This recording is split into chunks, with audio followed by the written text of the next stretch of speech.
Microsoft के cofounder Bill Gates ने बताया कि यौन अपराधी जेफरी एप्स्टीन उन्हें ब्लैकमेल करने की कोशिश कर रहा था।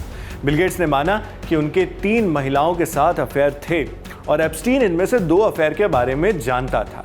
गेट्स का दावा है कि इसी बात का फायदा उठाकर वो उन पर दबाव बना रहा था।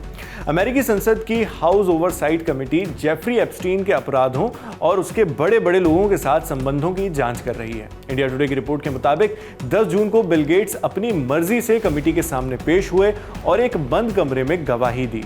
इस दौरान उन्होंने बताया कि उनके 2 रशियन महिलाओं के साथ अफेयर थे। पहली थी ब्रिज प्लेयर मीला एंटोनोवा और दूसरी थी न्यूक्लियर फिजिसिस्ट करीमा निगमतुलिना। इन दोनों के साथ बिल गेट्स के अफेयर थे और ये बात एप्स्टीन को पता थी। उन्होंने मेडिकल एंटरप्रेन्योर एलिस जैकब्स नेसेलरोड के साथ तीसरे अफेयर की बात भी मानी। अमेरिकी जस्टिस डिपार्टमेंट की नई फाइल्स जारी किए जाने के बाद सांसदों ने बिल गेट्स से गवाही मांगी थी। इन दस्तावेजों से एप्स्टीन के साथ गेट्स के पुराने संबंधों की फिर से जांच शुरू हो गई।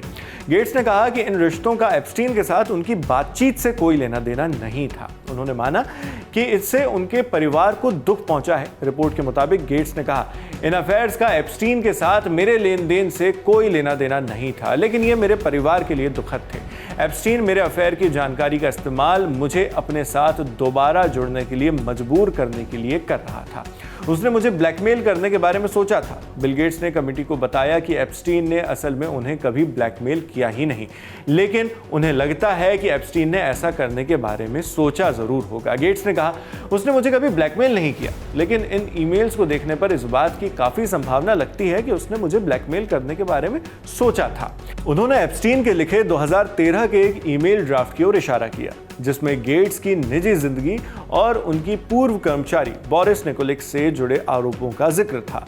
गेट्स ने कहा कि यह मैसेज दबाव बनाने की कोशिश जैसा लग रहा है। उन्होंने कहा, कौन जानता है कि उसने इसे कभी डॉक्टर निकोलिक को भेजा था या नहीं, लेकिन ऐसा लगता है कि वो किसी मकसद को पूरा करने के लिए इस झूठ सच का इस्तेमाल करने के बारे में सोच रहा था, लगभग ब्लैकमेल की तरह।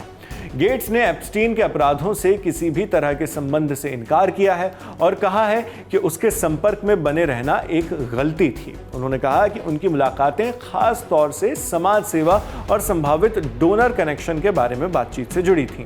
गेट्स ने कहा, मुझे पता था कि उसे दोषी ठहराया गया था, मुझे इस बारे में जानकारी थी। मैं सीमित भूमिका में उससे मिलने का जोखिम उठाने को तैयार था। अधिकारियों ने गेट्स से एप्स्टीन से जुड़े उन दस्तावेजों के बारे में भी सवाल किए जिनमें कहा गया था कि एक अफेयर के बाद उन्हें सेक्स से फैलने वाली बीमारी यानी एसटीडी होने की चिंता थी। गेट्स ने इन आरोपों को खारिज कर दिया और कहा कि उन्हें कभी एसटीडी नहीं हुआ और न ही उन्होंने कभी किसी को चुपके से दवा दी। गेट्स ने कहा, मुझे कभी एसटीडी नहीं हुआ। हो सकता है कि मैंने कभी इस बात पर चिंता जताई हो कि मुझे एसटीडी हुआ है या नहीं, मुझे ये याद नहीं है, लेकिन मुझे कभी एसटीडी हुआ नहीं। मैंने कभी किसी को चुपके से दवा भी नहीं दी। इसी साल जनवरी में यूएस डिपार्टमेंट ऑफ जस्टिस ने जेफरी एप्स्टीन से जुड़ी कुछ फाइल्स जारी की थी। इनमें दावा किया गया था कि गेट्स को रशियन लड़कियों के साथ संबंध बनाने के बाद यौन बीमारी यानी एसटीडी या गुप्त रोग हुआ था। एप्स्टीन ने 2013 में खुद को एक लंबा ईमेल लिखा था। उसी ईमेल में ये दावे किए गए थे। अमेरिकी न्याय विभाग के मुताबिक एप्स्टीन ने 18 जुलाई 2013 को खुद को यह ईमेल लिखा था। इसी में एप्स्टीन ने दावा किया कि बिल गेट्स ने रशियन लड़कियों के साथ संबंध बनाए, जिसके बाद वो एक यौन बीमारी या सेक्सुअली ट्रांसमिटेड डिजीज, जिसे शॉर्ट में एसटीडी कहा जाता है, उससे संक्रमित हो गए थे। दावा किया गया कि गेट्स ने एप्स्टीन से कुछ एंटीबायोटिक्स दवाएं भी मांगी थी ताकि वो अपनी पूर्व पत्नी मेलिंडा गेट्स को चुपचाप ये दवाएं दे सकें। गेट्स ने बताया कि वो एप्स्टीन से लगभग 12 से 14 बार मिले थे और 4 साल के दौरान उसके साथ 2 बार वीडियो कॉल पर बात की थी। उन्होंने कहा कि एप्स्टीन ने बार बार कहा कि वो उन्हें चैरिटेबल काम के लिए अमीर डोनर्स से जोड़ सकता है, लेकिन उन वादों का कभी कोई नतीजा नहीं निकला। इस नई जांच पड़ताल की आंच गेट्स फाउंडेशन तक भी पहुंची है, जिसने एप्स्टीन के साथ अपने पुराने कॉन्टैक्ट्स का रिव्यू कराने का ऐलान कर दिया है।